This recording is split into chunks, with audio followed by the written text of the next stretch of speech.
Welcome to the Richmond Public Library's Dungeons & Dragons Resource Guide. Today's guest is Casey Dyer.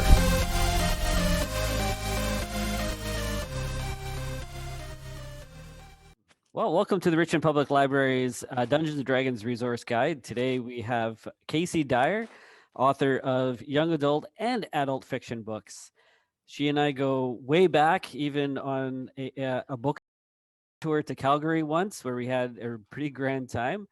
And we're going to have some friends who are showing up today. We're calling this episode Facts with Friends. So frequently asked questions, and we'll see what questions they have. So welcome to the show, Casey. And thank you so much, James. Tell us a little bit about this background that you have. So do you hang out in graveyards quite a bit? Is this what you like to do? Yes, I do. Yes, I do. This graveyard, I took this picture last year when I was in Scotland. And this is, I just walked by. It was the graveyard in Inverkeithing, where I have family who lives in Inverkeithing, which is in Fife in Scotland. And so I took a picture of this graveyard because I thought it was, appropriately spooky. And so it has come in handy several times on Zoone. I don't have a really conventional background, and if I take this away, then you'll see the deep woods of BC behind me. So. Yes, I understand. I'm not really in my old time tavern, so. Yeah. I fully picture you in your old time with the kegs in the background, and I just expect a dwarf to roll up and hang on one of those stools. It's interesting that you mentioned dwarves. So let's talk a little about Finding Fraser. Okay. Oh. Okay. So, yes, Finding Fraser was a book that was set in Scotland.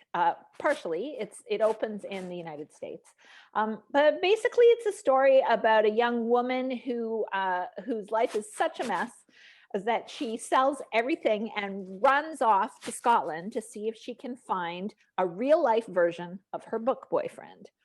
So I think the reason that it kind of touched a nerve for the readership is that everyone who reads knows what it's like to fall in love with a character in a book. And we all, those of us who are romantics, believe that somewhere out there is the perfect person, and they so often resemble characters in books. So that's what Emma does in this story, and she runs off to Scotland to try and find Jamie Fraser, a real life version of Jamie Fraser, who is a character in the Outlander stories by Diana Gabaldon. So he's a knight, and he's a Scottish knight. I was going to say in shining armor, in plaid, and she doesn't, of course, she's not completely insane. She doesn't expect to find Jamie himself. She just wants to find a reasonable 21st century facsimile. That sounds very reasonable. Yeah. So she has many adventures along the way. Do you have a favorite book that where you fell in love with the main character that kind of inspired this idea of the book boyfriend? Absolutely. So I think, it happens to me in almost every book that I read. But I think the one that has inspired me most was The Wart in The Once and Future King. So I read that book when I was a little girl at T.H. White's Once and Future King, which is, of course, the story of King Arthur before he knows that he's King Arthur. And The Wart and his story actually show up in another series that I am writing but have not managed to sell yet, which involves superhero librarians. Of course, all librarians are superheroes, but but it's nice to have it acknowledged in a book, because of course. Then it feels real. It is, and real it is. But so circling back, Finding Fraser was an opportunity for Emma to go out, and she tries to find her Fraser, and she succeeds in the end, although she does not get the meet the person that she expects to meet. So there's so much like real life, basically. Much like real life, yeah. And another book that you had come out fairly recently, and I kind of think of it's a perfect pandemic book, because none of us can travel, none of us can go anywhere. So a really great way of traveling is through books. Yeah. And you wrote one about traveling. I did. So, 80 Days to Elsewhere is it's a new series, and it's a sort of a contemporary retelling of Around the World in 80 Days by Jules Verne. So it's the story of Romy Keane, who's trying to save her family bookshop. So her family owns a small independent bookstore in New York City, and they are at risk. And she has an opportunity to win some money and perhaps even a new job with a company called Ex Libris. And that was my phone I just kicked across the floor. So Ex Libris is a company that recreates journeys, famous journeys from books. I'm sorry. I okay. will tear up. we might have to meet here, just he might because have to come in. He's locked in the other room. Yeah, and it's a rule on Zoom where if there's a pet in the house, you have to introduce the pet. Okay, well, we will do that. Anyway, just to finish this, so Romy has to retrace the steps that Phileas Fogg took when he raced around the world in 80 days, but she has less than 80 days to do it in, and so that's essentially the story. There's a little love story at the heart of that book too. So that's excellent. And you have a sequel coming out. I do. It's not a sequel in the sense that it follows the story of Romy and her friends in the first book, but it is in the same universe. So it's another Ex Libris story, and it's coming out later this year. It's called An Accidental Odyssey, and again, another travel book. These are all going to be travel books, and I'm hoping that there will be more than just the two right now. But An Accidental Odyssey is the story of a young food writer, and she's planning her wedding, but her father, who is sort of a classics scholar, takes off when he's very ill to prove something to himself about Homer and Odysseus's journey home from Troy. And I know you're very familiar with that particular journey. And so in this story, they retrace Odysseus's journey, and they travel all around the Mediterranean. And Gia Costas, who's the main character, is a food writer. And so this is a book that's filled with good food and buff sirens, and there's even a fight with a squid, and there's modern giants, and it was really fun to write. That really appeals to me, I have to say, because that's something that I would love to do, is to like trace these ancient journeys. I think that would be really cool. Mm-hmm. And speaking of journeys with Dungeons and Dragons, so on this show we try to answer people's questions about Dungeons and Dragons, and I know you're not a player of Dungeons and Dragons, but as I've pointed out, can I just say in my own defense, of course, that I have always wanted to play Dungeons and Dragons, and no one has ever invited me. Oh, I can see that changing in your future. Well, I'm just putting that out there. Okay, I'm glad no one has ever invited me, and I feel as a wild adventurer myself that I would, I have the mentality that would suit it. And I grew up in the era of Dungeons and Dragons. So. And you've been playing Dungeons and Dragons all the time without realizing it, because writing a book is basically playing a game of D&D by yourself. Yeah, I agree. Yeah. And your characters go on these journeys where they have a task to accomplish. Mm-hmm. They have to obtain something, and they change along the way. They do, and they have many battles that they have to fight, and they have many, many adventures along the way. This is one thing that is characteristic of all my books, whether they are for teens or for adults. They are adventure stories. Hey, everybody, look who stopped by. It's children's author Lee Edward Fodi, who is the author of the Kendrick Candlestar books, and also you've got some new books out as well. You've got one coming out this fall, I believe. And I've got this, my most recent book are the Zoone books, and my new one coming out is Spell Sweeper. That is amazing. So tell us a little bit about Zoone, because Zoone is actually, to me, Zoone is playing a game of D&D just in book form. So tell me all about it. Yeah, I feel like pretty much everything I write is playing D&D, because I do. Why we're friends. Honestly, because I think about the way I specifically write, and obviously, I shouldn't say obviously, but I played D&D, big surprise, as a kid, and I feel that it is such a big part of my writing process to think visually, and I often start a writing project by making a character profile. and by mapping a world. And I usually do that before I start setting down words to paper. And I feel like that is my go-to system. And then what I'm doing when I actually come to writing the plot is I just start plugging these characters into situations and see, hey, will they survive? And how will they respond, right? And then I think if it's not going, I feel then I'm kind of manipulating them, right? Like I'm the dungeon master of my characters. And I always say this because, you know, I do a lot of creative writing teaching to kids, and I always tell them, your job is not to be the friend of your character. Your job is to cause your job is to cause fictional people problems. And, you know, so if I need the plot to go a certain way and my characters aren't behaving correctly, then I suppose I need to go and adjust their profiles, or I need to manipulate the situation. But really, my favorite thing about writing is throwing well-established characters into a situation and seeing how they respond. Do you ever find that sometimes your characters will respond in a way that you didn't necessarily expect, takes you on a completely different journey than what you had originally planned? That happens. I don't know if it's completely different, but they often go off in tangents, and sometimes I have to reel my characters back in because, you know, I'm thinking about Spellsweeper, my new book that's coming out, and I have these very specific character personality traits. There's the main character, Kara, who is, how do I describe her? She is a person who doesn't do it, like she leaps before thinking, right? And then her partners is one of her other partners is Gusto. He's the kind of boy who's a little bit more, let's think this through, let's like make sure we know what's going to happen. And then there's the Kitsune, the fox character, who is kind of stuck in the middle but is prone to panic, right?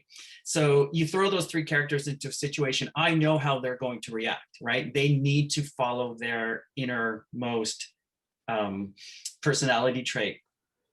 And sometimes those things, they go off the rails and they're going different ways. And I need to, I don't know, but it's fun. Let them do what they need to do. That's excellent. The joy of writing for me is I don't write to an outline.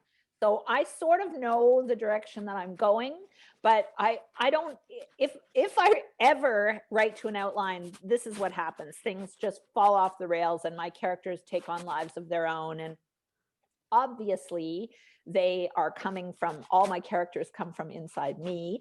They are different facets of myself. But like there's no controlling them sometimes. It's just, but that's the joy. Yeah, I agree with you though. That is the joy of it, is letting characters blossom into their roles, right? So yeah, but I do find that the challenge sometimes is, you know, James, you're talking about, do they go off in unexpected directions? And I know this happens sometimes even with my editor in the editing process. It's like, okay, this especially happened with Spellsweeper because the main character, it's first person, which I've never actually written or at least published before. So there was a few times where my editor was like, she's taking over, like her voice and her rants and her whatever it is that is her agenda, you need to just, in this section, you need to back off because she's just taking this over and we're, you know, losing the event, I guess. Yeah, that's basically a D&D game right there. Where exactly. You've planned as the dungeon master where the characters are going to go and what's going to happen, and you've spent months doing this. And like, you know, Lee, I've seen on your Instagram, you have notebooks of notes and drawings and illustrations and maps that you've done, and then all of a sudden your players decide we're going to go east. And you've not planned for East. You have no maps for East. You have no notes for East, and you just find yourself having to make up what's going on over there because all this, you know, because you can't just make the characters not do that if that's the most natural path for them. Well, you know, historically, when they made maps, like in real life, and they didn't know where, like, what was beyond a certain boundary, they would just label it like here be dragons. Here right? be dragons. Here be dragons. So there you go. That's like, as a fantasy writer, just go with that. Here be dragon. That would be my default position in this scenario. Yeah. I just imagine that we're all on a turtle's back and you get to the edge of the world and it's just off the turtle, you know? Or the disc. Yeah, or the disc. Yeah, I'll put up notes of what we're referencing. All our in jokes. Yeah, people get us. Otherwise, people will be like, they know each other really well, but we don't know what's happening. Yeah, that's right. Yeah. So Lee, have you ever had any burning questions about Dungeons and Dragons that you would like answered? This is your big chance. Well, I think, I used to play D&D when I was a kid. It's been a long time. Though I suppose, as I was saying, I kind of play it all the time because that's my job, being the dungeon master of my own characters. But obviously it's a different situation when you're playing the game. And I guess what I would wonder is, like, obviously isn't it interesting how similar it is to writing? Because obviously your characters in a work of fiction should end up differently emotionally and experience wise than they end up at the beginning. They've changed their, not only perhaps their physical position, but their emotional position. But it's not quite so mathematical as it is in Dungeons and Dragons. So how do you, like, I guess I'm wondering about, there's this thing called experience, right? And Right, how yes. do you gain experience, and how do you award it as the dungeon master? Yeah. Well, as somebody who played it, you probably remember the old school way of D&D, and a lot of dungeon masters still do this, where if you complete a task, if you kill a creature, you're awarded a certain number of points depending upon the difficulty of the task or the creature. And then when you get to, say, 1,000 points, you get to level 2, 50, 25,000 points, you get to level 3, so forth. The way that I like playing it is more in tune with, I think, how probably you and Casey write your books. And that's when a character gets to a certain milestone, that's when they level up. So that's when they've changed. That's where they have a little bit more emotional knowledge of what's happening in the world. They gain some abilities.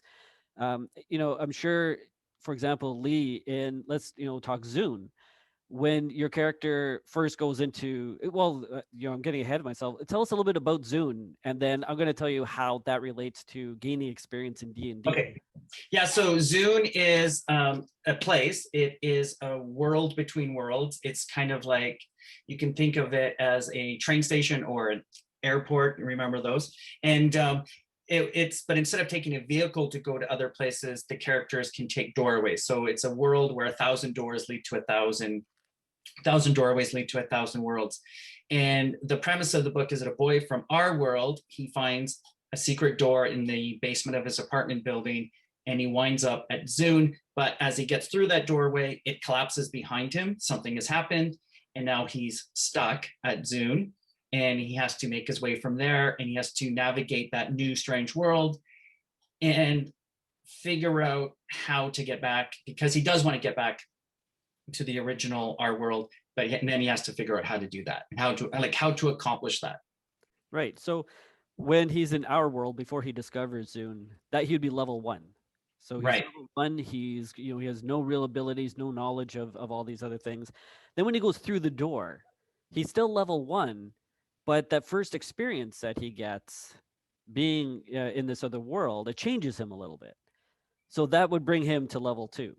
And Right. that's milestone experience gaining, where in D&D it's exactly the same thing, where your character starts off in the beginning of the campaign at level 1. We're all in, James's old timey tavern here. We don't really have any abilities. And then we start chatting, and then suddenly something happens. It gives us an experience that changes us a little bit. And then we go up to level 2. Whereas the old school D&D, like how you described it, going through the door would award him 200 experience points. And then you're mathematically trying to, gain way into the other levels. Personally, for myself, because D&D nowadays it's so much more about storytelling than it Right. was before. Before it was basically, battle, which was fun, because D&D is always fun. Who doesn't like a good battle? Who doesn't like a good battle? Exactly. But now it's all about, how do we tell the story? And even the battle itself is a story. So all of those are now milestones that lead you into getting the new abilities and the new powers and everything. So that's how it works now. Well, I I would have a also say a battle is only so good as like what's around it, right? Like, one battle can be more profound than several, right? Exactly. I have a question about the dungeon master. So like, what if I don't want, as a player, what if I don't want to go in the direction that you've pointed me? Can I disagree, or does that turn me into a rebel, or what? Do you kick me out? How does that work? That's okay, so that's a really good question for dungeon masters, especially people who want to become dungeon masters. And I think this works as authors too, because think of it in terms of when you're writing a book and you have a plot outline, or even if you're, Casey and I are kind of pantsers, which means we just sort of write as we go. But even still, you kind of have an idea of where you want your character to go. Yeah. If that idea stops making sense at some point, sometimes an author will just keep on writing it because they're just so stuck on that one idea that nothing is going to derail them from it, regardless if it's working or not. Whereas somebody who is a seasoned writer, who is a good writer, is going to recognize that direction is no longer working. So they will take criticism and advice in changing the story into something else. So players sometimes will decide that the storyline that you as a dungeon master are giving me really doesn't make sense to me as a character, and that's not what I would do. So I'm going to do something else. The player has no idea that you haven't planned for that, and a good dungeon master is going to go with that and open up that sort of that doorway, and they're going to create that part of the world on the spot, just as it goes. And as you gain experience as a dungeon master, just like a writer, you are going to have all of these ideas in your head from campaigns and storylines that you wanted to do, that you realize, oh, you know what, that idea that I had a year ago that made no sense for anything I was writing now makes sense right now. And so you bring that in. So I once had a game, to give you an example, I had a game where I was playing with a group of people here at the library, because we had 5 games going of Dungeons and Dragons with like 45 different players.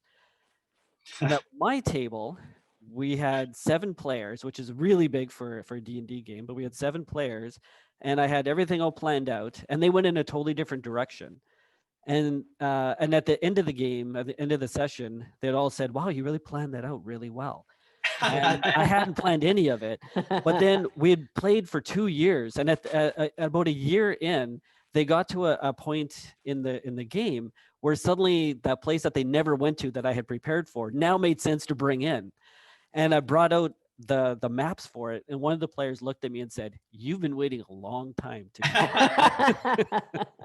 That's good. That's cool. Yeah. It makes sense. That would work really well with Zoone, wouldn't it, Lee? Because there's so many different worlds that you can leap off into. All the different doors that open.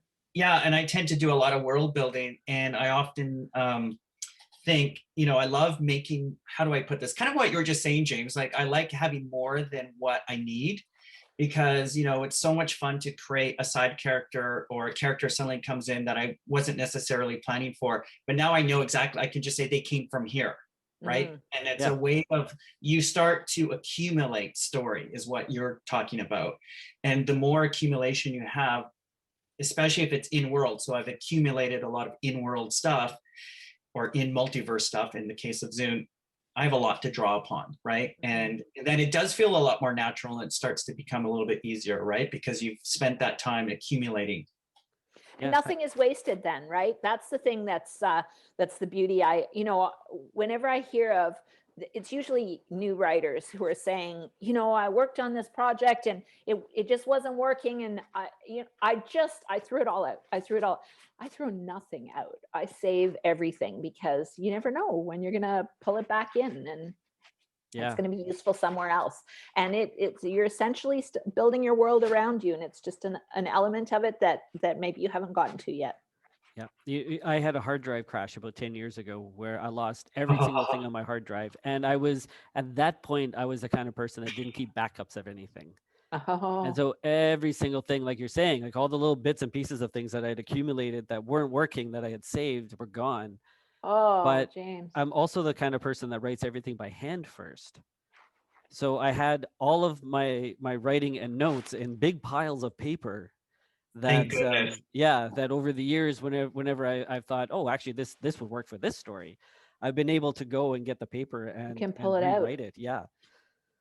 But save your stuff. Yeah, save yourself. Well, I'm the same way. Like I start everything in a notebook, so not Yeah. necessarily writing, but all of my world building and Yeah, me too. maps and things like that. So I have a lot of fuel here as well. But what you tell me when you tell me that story, it just sends chills down my I spine. know. Yeah, It's everybody's it's biggest fear. and it's as bad as everybody thinks. Yeah. Yeah.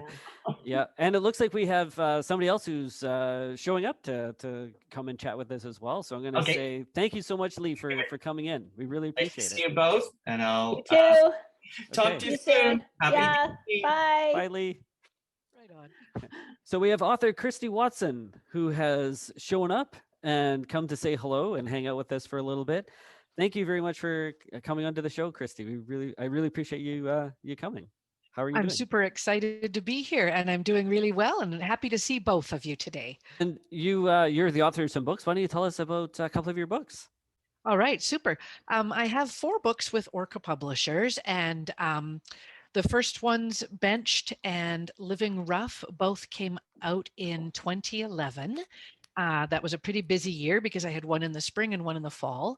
And they both have male characters for their main characters. And then in 2016, I put out a book called On Cue, and that one is one of the first ones I did with a female main character. And it was a lot of fun to write. My secondary character, Toby, is a boy on the autism spectrum. And strangely, he kept trying to have the story be his. And I had to work really hard to let him know he could have one of his own maybe later. But right now, it was his sister's story. My most recent one was in 2019, and that is Room 555. And I wrote it in 2018. It was published in 2019, so a whole year before the pandemic. But my main character, Rooney, who loves hip hop and loves her gram, has a debilitating fear about going to visit her gram in a care home.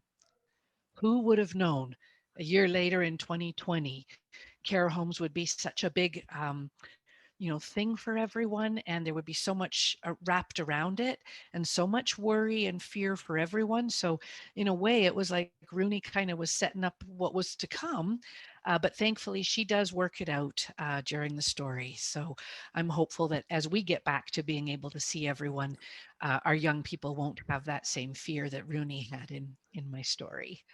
That might be a really good book for kids who are feeling a little bit of anxiety actually going into a room. Absolutely.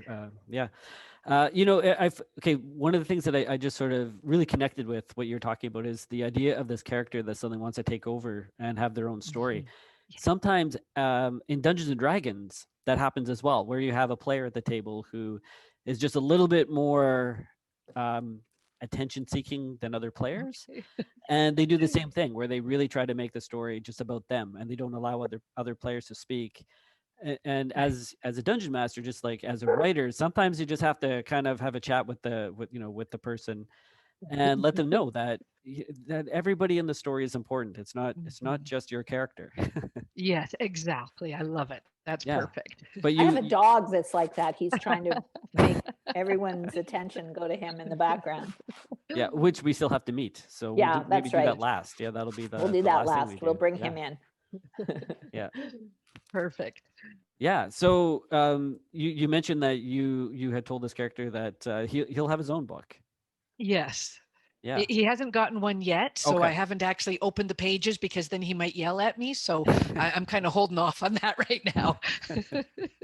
That is also sometimes much like Dungeons and Dragons, which that can happen as well. But Right on. yeah, as a good DM, you just learn to deal with a lot of different personalities.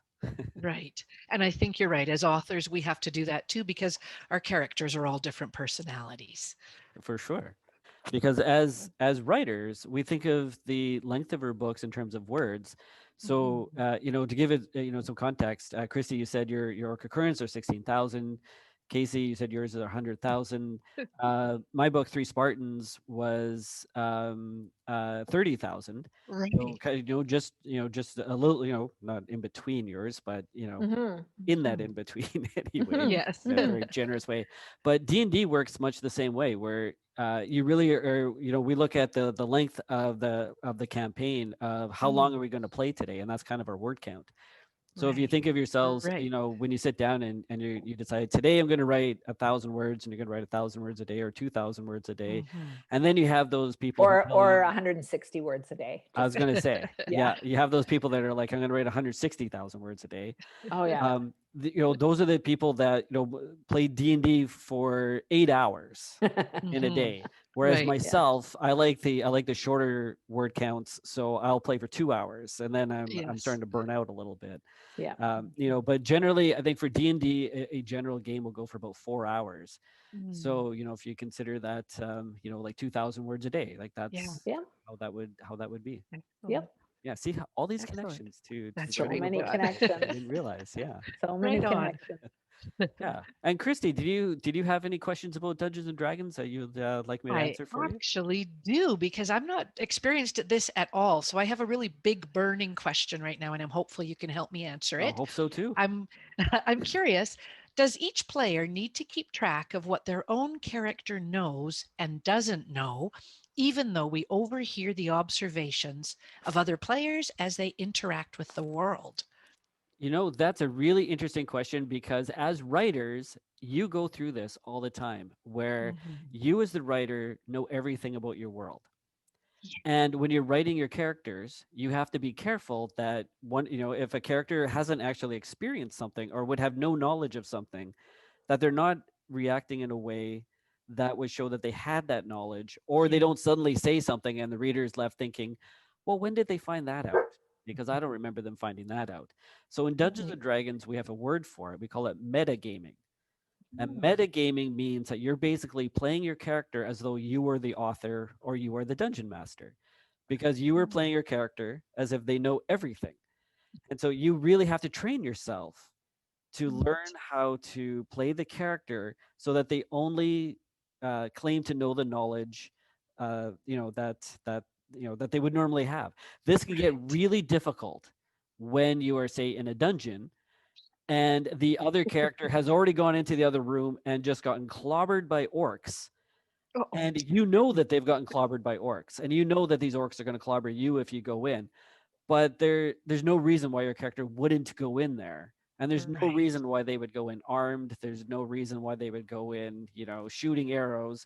So you have to play the character just casually going in after your friend. And as a Wow. as a as a writer, I'm sure you've had that situation where you think, well, I don't really want my character to do this yet, because there's these other things that are happening, but there's no reason why my character wouldn't do it, and it makes less sense for them not to do it, so they have to do it. That is a really good point. And I never thought of that, but it's a great example, because even with Toby in my book, I wrote it first person. And when my mom and dad both are some of my first readers.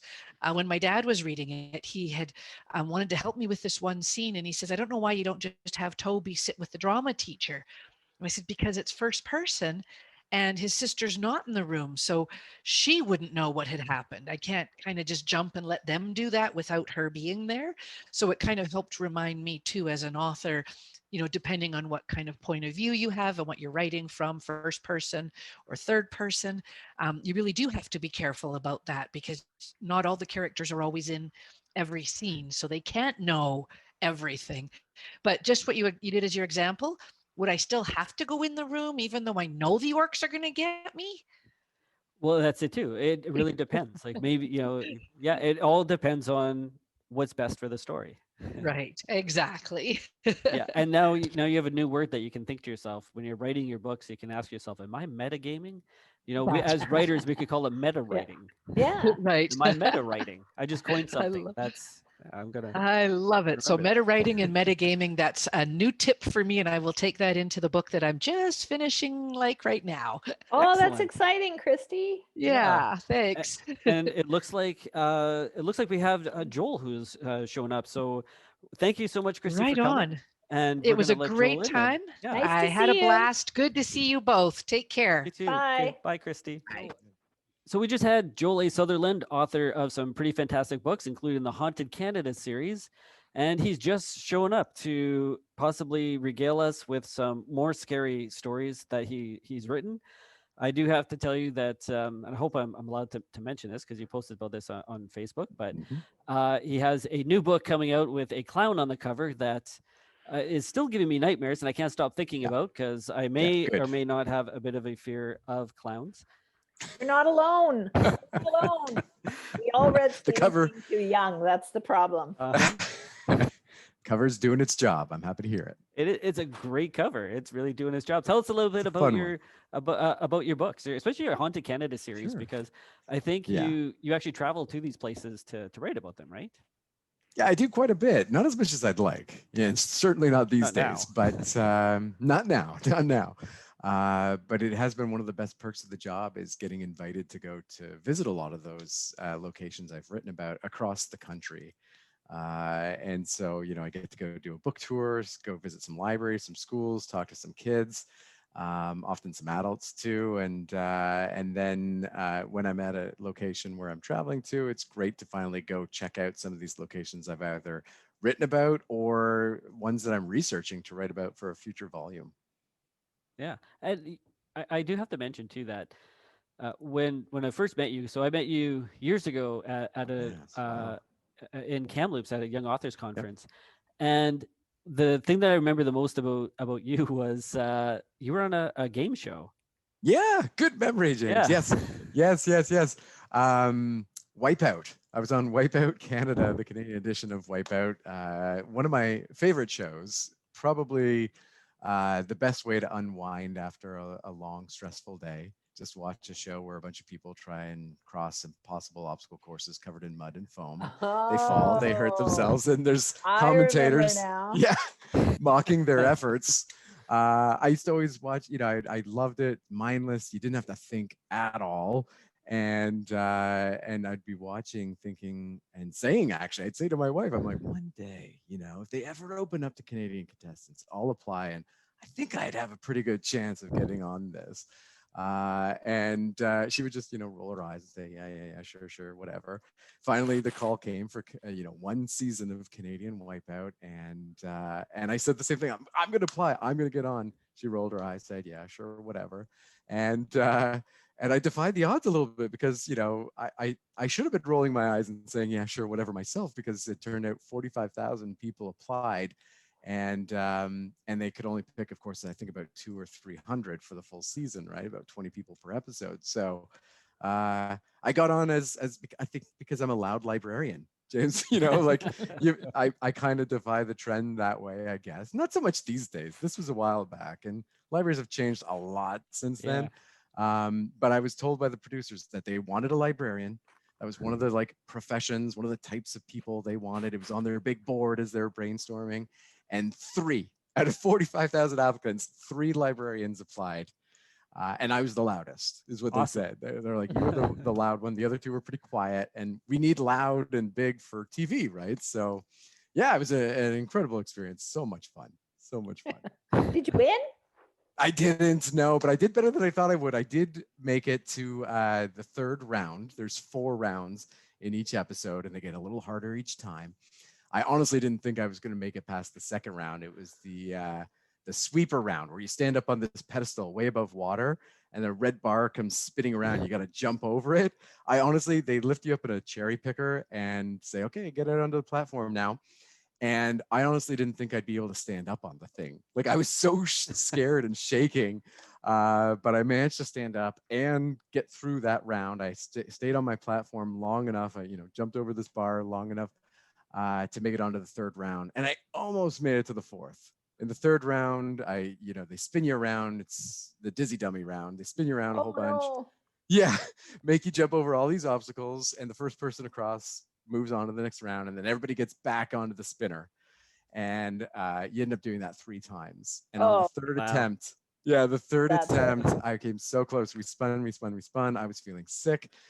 And it was the first time that I actually made it across all the obstacles to the platform. I didn't even get close before. Every other time I fell on the 1st or 2nd. I made it across all the obstacles, jumped onto the platform, and slipped off the edge into the water. And then someone behind me got on and was the last spot to make it to the final. Heartbreak. That's basically a Dungeons and Dragons game. It You know, totally you've is. you've told me that you've never played D&D before, No, I which is haven't. it's surprising So because I know. you seem like the kind of person that'd really like it. Oh, I love fantasy. I love fantasy Yeah, exactly. games. Yeah, And my son. I'm just gonna say quickly. yeah, He's 11 now. He's obsessed with board games, and his favorite new one. We just bought him for his birthday this year. Is called Gloomhaven. yes, I was going to ask you. You know it? It's like the Yes. game is like this big, Yeah. this wide. It cost a small fortune. Yeah, like mortgage your basically house, basically. Yeah. you got it. And there's like 99 campaigns in this game. It took forever to learn. We've done 2 so far.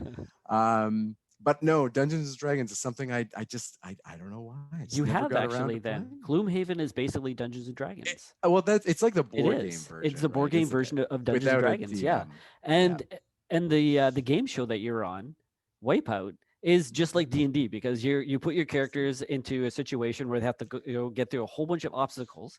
So I was actually inspired by Wipeout for one of my D&D campaigns where I No wanted way. them to get from one end of the room to the other end of the room. So I had things like that where I would have like these pendulums going back and forth, and then they had to balance on things, and they were dizzy, so their dice rolls were at a disadvantage, and it was really fun, and I love it. they loved it. So Yeah. that's probably the closest I've ever come to running a game show, and the closest my friends will have come to being on a game show.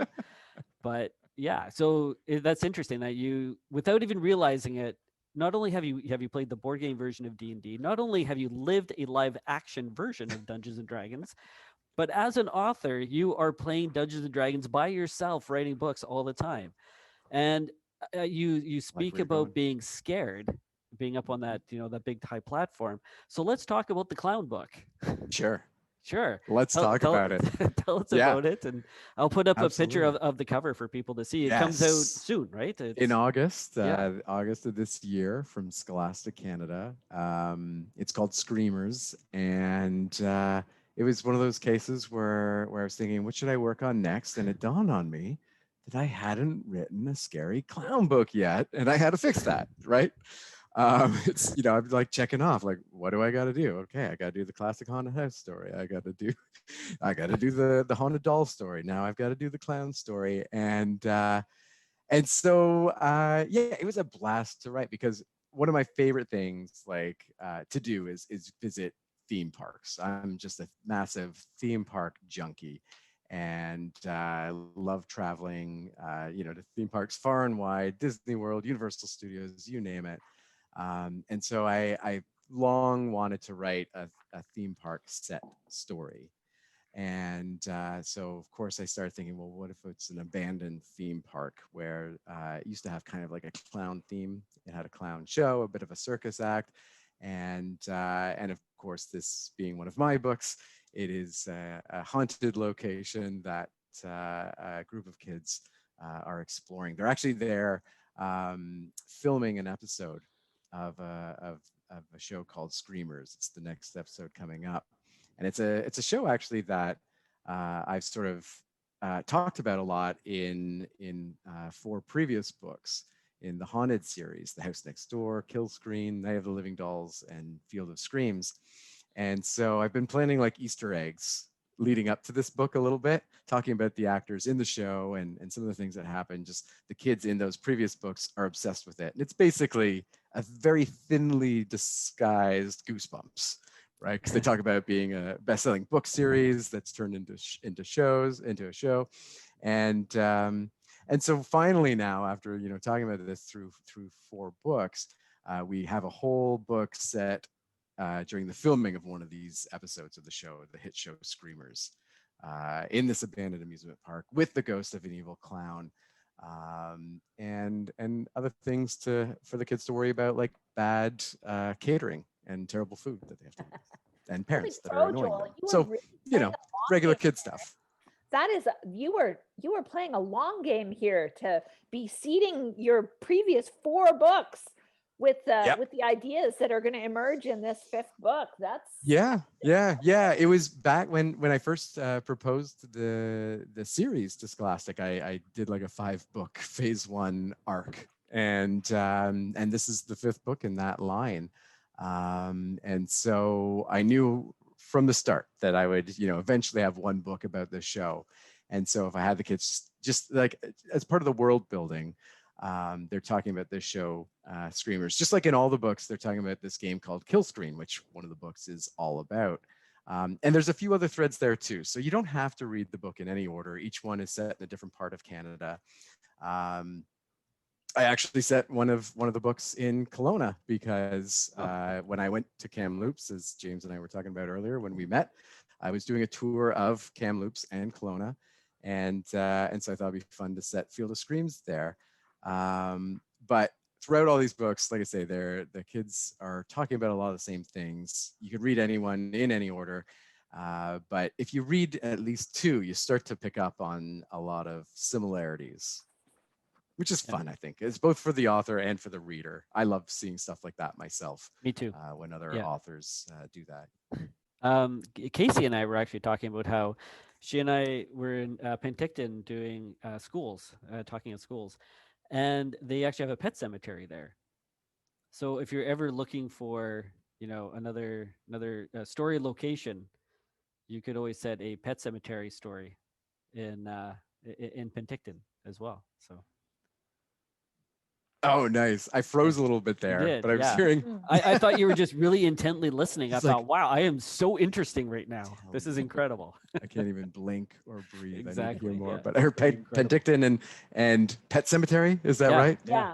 Yeah, we got the gist of it. we had a very creepy and moving visit to a pet cemetery that we found Yeah. near Penticton. Yeah, it was, Before we say goodbye, do you have any questions that you had about Dungeons and Dragons that you would Sure. like? Absolutely. Well, Yeah. as someone who recently bought Gloomhaven, I know how expensive that was. But D&D itself, is it as expensive? Is it very costly to get into, or is there sort of like a more affordable way for someone to test the waters a little bit and get into and test it out before they really commit to buying something like Gloomhaven? Yeah, that is such a good question, because the books themselves for Dungeons and Dragons can cost $50 or more. And when you consider that there are at least 3 books that are the main books that you need, that's an investment of right there, $150 plus taxes, right? Mm-hmm. And then if you want to continue on the game, there are, tons of other books. There's miniatures, there's the battle maps. So all of these things can wind up costing quite a bit.